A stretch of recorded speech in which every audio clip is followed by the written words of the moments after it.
Okay, 5 ways that we feel we have to be prepared for that teams can disguise their pick and rolls. And some of this is simple, but in order to build this whole thing, I need to go over all of this. We are constantly, when we scout somebody, looking for these 5 things. Do they change who the screener is? Number 1. Number 2, do they change who the ball handler is?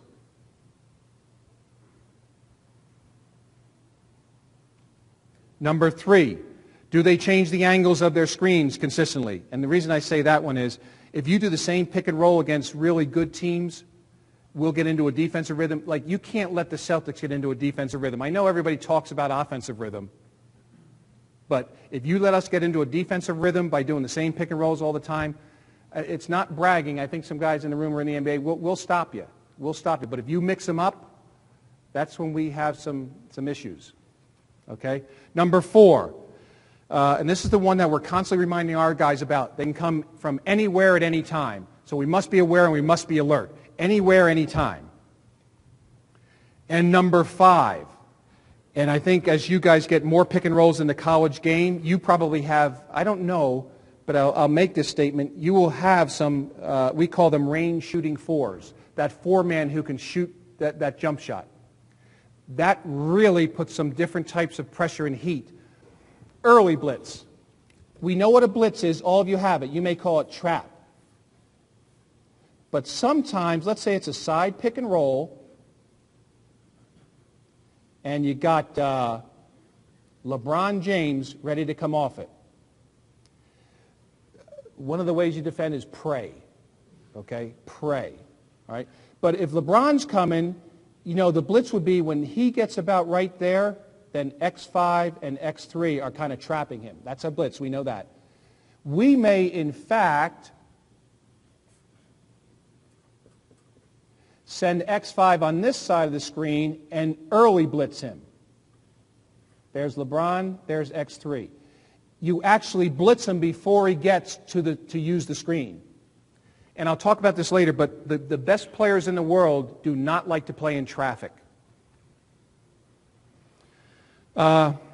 Whenever you have a repick, our rule is this, and it really cleaned this up. Tibbs came up with this, who, by the way, you know, I'm so fortunate. Doc Rivers is unbelievable. I learned so much from him every single minute I'm with him, just listening. That's why I always have a notepad in my, well, I always do it back here at practice, because I write down 7, 8, 10 things every practice. But Tibbs had a good thing. He said, boy, those ones where they come here, and then the guy goes back around, and they come back over here, and then you're all, what coverage should I have? Whatever the coverage was on the first pick, it's the exact same coverage on the second pick. If the kid says, well, I can't get there, we tell him another place he probably can get. Bench. They can get there. Okay? So anytime there is a repick or a twist action, it's the same coverage. Okay? And I'm going to hold on number, I'll say what number 12 is, and maybe it's somewhat, it puts us into scramble. We don't like it. It's called full rotation. Okay? And I'm just going to leave that one there. All right. So now we go into 5 W's of pick and roll defense. These are important as we build our pick and roll defense. All right? W number 1, and by the way, the answers to these will dictate our schemes or our approach that night. And we're pretty simple. As I build this, you'll see. The first W, where is it being set? Very important. The second W, who is involved in it? Where is it set? Who is involved? The third W, what is their alignment? What is their alignment? Where is it being set? Who is involved in it? What is their alignment? The fourth W, probably the most important thing we do. What is our communication? If you were to ask us, and probably most of the good defensive teams in the NBA, some of the most important things that they do, communication for sure, trust for sure, and buy-in. Buy-in, trust, and communication. 3 biggest things. Okay? The last W is, what's our coverage going to be? Middle of the floor, I already told you what it is in the middle of the floor. It's weak. Okay? So that's what I mean by why. Now let's get into W number 1. That was where. Okay, because I'm going to build this for you. So where? The first W. Okay? You know, the two areas we know, they're common.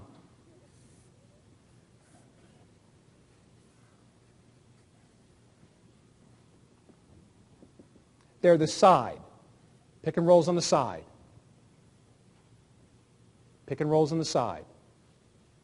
I don't know what you call it, right? We call it middle, but you may call it high pick and roll.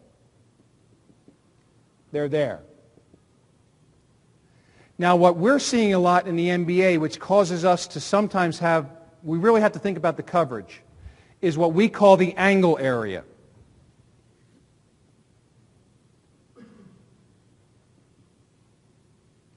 Okay, in this area right here. All right?